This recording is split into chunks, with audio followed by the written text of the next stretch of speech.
자, 여러분들, 우리 이제 두 번째 영상 한번 두 번째 시간입니다. 역할 갈등과 다시 할게요. 역할 갈등의 의미와 해결 방안에 대해서 우리 함께 살펴보도록 하겠습니다. 그렇다면 우리 역할 갈등이란 것은 도대체 어떤 건가 한번 좀 살펴보도록 할게요. 역할 갈등이란 것은 그러니까 역할이란 것은 사회적으로 어떤 지위에 가진 사람이 사회적으로 사회적으로 기대되어지는 행동을 우리 역할이라고 부른다고 했었죠. 근데 이러한 사람은 하나의 역할만 수행하는 게 아니라 두 가지 이상의 역할을 동시에 수행을 해요. 그래서 그 역할들이 어떻게 된다? 서로 충돌하는 상황이 발생을 할 수 있다는 거예요. 우리 그것을 무엇이라고 부르냐면 바로 역할 갈등이라고 부릅니다. 그래서 다시 한번 역할 갈등이라는 것은 개인이 몇 가지 이상, 두 가지 이상의 역할을 어떻게 한다? 역할을 동시에 수행을 하는 상황에서 그 역할들이 어떻게 서로 충돌하는 거다. 우리 이것을 역할 갈등이라고 부릅니다. 자, 그렇다면 이러한 역할 갈등은 굉장히 많이 발생을 하고 있고 여러분들 생활에서도 굉장히 많이 겪고 있을 거예요. 그렇다면 이러한 역할 갈등이 발생하는 이유는 무엇일까요? 바로 우리가 살고 있는 현대 사회가 복잡하고 다양해지면서 개인이 가지는 지위와 역할이 어떻게 됐다? 더욱 많아졌기 때문입니다.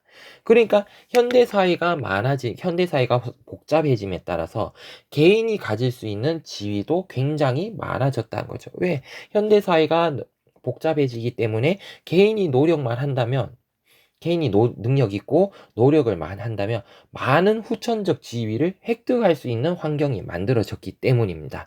그래서 선천적인 지위도 있지만 후천적으로 얻어지는 지위들이 굉장히 많아지게 되죠. 그래서 어떻게 이러한 역할들이 서로 충돌하는 경우가 발생을 할 수가 있다는 거예요. 그래서 우리는 항상 무엇을 겪을 수밖에 없다? 바로 역할 갈등이란 것을 겪을 수밖에 없다라는 거예요. 그래서 우리 역할 갈등이 발생하는 이유 반드시 꼭 알아두셨으면 좋겠습니다. 현대사회가 복잡해지고 다양해지면서 개인이 가지는 지위와 역할이 많아질 수밖에 없다라는 겁니다. 자, 그러면 이러한 역할 갈등이 발생하면 우리는 어떤 문제점들을 안을 수밖에 없을까요? 먼저 심리적 불안감이 발생을 합니다. 그럼 이게 왜냐? 역할 갈등이 발생하니까 이걸 어떻게 해결해야 될까? 어떻게 해야 해결해야 될까? 굉장히 많은 고민을 하게 되죠. 그렇기 때문에 이러한 고민을 해결하기 위해 굉장히 심리적으로 불안한 상태가 놓여지게 된다는 거고요. 그리고 사회적 관계라는 것도 악화됩니다. 그럼 왜 역할 갈등이 일어나면 사회적 관계가 악화될까? 여러분들 요거 한번 생각해 보시기 바랍니다. 왜 역할 갈등으로 인해서 심리적 불안감이 나타날까? 그리고 역할 갈등으로 인해서 사회적 관계가 왜 악화된다고 할까? 선생님이 다음 시간에 한번 물어볼 거예요. 그래서 여러분들 영상 보고 한번 고민해 보시기 바랍니다. 왜 심리적 불안감이 나타날까?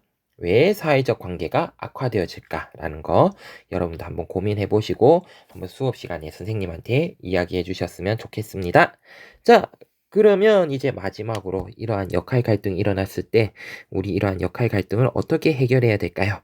해결 방안 중요하겠죠? 어떻게 해결할까? 첫 번째, 무슨 순위를 정하자? 우선순위를 정해서 중요한 것부터 하자. 그러니까 이러한 역할 갈등이 일어나니까 나한테 조금 더 중요한 것도 있을 거고 덜 중요한 것도 있을 거예요. 그러니까 중요한 것부터 먼저 하고 덜 중요한 것은 어떻게 나중에 하자. 아마 초등학교 때도 이러한 비슷한 얘기를 들었을 것 같습니다. 자, 그럼 개인이 해결할 수 있는 문제는 이거는 어떤 문제? 개인적 측면에서 가능한 문제겠죠. 이러한 역할 갈등이 개인적 측면에서 해결이 가능하다면, 나의 힘으로 해결이 가능하다면 이렇게 우선순위를 정해서 중요한 것부터 덜 중요한 순서대로 차례대로 일을 해결해 나가면서 역할 갈등을 풀 수가 있어요. 하지만 이러한 역할 갈등이 나의 힘만으로는 해결할 수 없는 경우도 분명 발생을 한다는 거죠. 이럴 경우에는 어떻게 해야 되냐면 바로 사회적 제도화를 통해서 해결을 해야 됩니다. 뭐 예를 들어서 여러분들 어머니도 직장에 다니시는 분들, 아버지도 마찬가지죠. 직장에 다니시는 분들이 많을 거야. 근데 육아를 하기 위해서 여러분들 어릴 때는 집에 있으면서 여러분들을 보살펴 줘야 되잖아요. 그런데 부모님은 직장도 해야 되고 뭐 직장도 다녀야 되고 그러면서 여러분들도 키워야 돼요. 그럼 이 두 개의 갈등이 어떻게 해야 되는 거예요? 이 두 개의 역할이 충돌이 일어나면서 역할 갈등이 발생할 수밖에 없겠죠. 근데 얘들아, 이 직장인으로서의 역할과 만약에 부모로서의 역할이 충돌해요. 이게 개인의 노력으로 해결이 될 수 없겠죠. 그렇기 때문에 이런 것들을 해결하기 위해서 사회적 제도가 이루어져야 된다는 거죠. 우리나라에서는 이러한 문제를 직장인과 부모로서의 역할을 해결해 주기 위해서 우리나라에서는 뭐 육아휴직 제도라든지 뭐 모성시간 뭐 이러한 다양한 제도를 통해 가지고 이러한 역할 갈등을 해결할 수 있도록 해줍니다. 그래서 개인이 해결할 수 있는 문제는 어떤 사회적 측면에서 이러한 사회적인 제도를 만들어서 해결해 줄 수 있다라는 거 알아두셨으면 좋겠습니다. 그래서 우리 지금까지 무엇에 대해서 살펴봤다? 바로 지위와 역할에 대해서 우리 공부했습니다. 여러분들 수업 내용 다시 한번 나름대로 한번 정리해 보시고요. 이해하신 다음에 우리 수업 시간에 함께 활동을 통해서 다시 정리해 보도록 하겠습니다. 오늘 수업은 여기에서 마치겠습니다. 수고하셨습니다.